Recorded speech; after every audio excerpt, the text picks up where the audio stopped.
It's no secret that we're all connected. Social media has fundamentally changed the way we communicate. What we need is a revolution in the way that we do social media.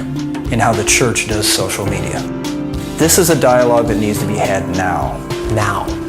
You have the unprecedented opportunity to speak directly into the lives of others on a daily basis.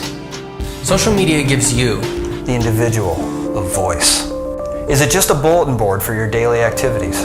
Or is it a platform to shape lives? to shape lives and transform culture, to fulfill the Great Commission. To disciple nations? From a coffee shop, your living room, your smartphone.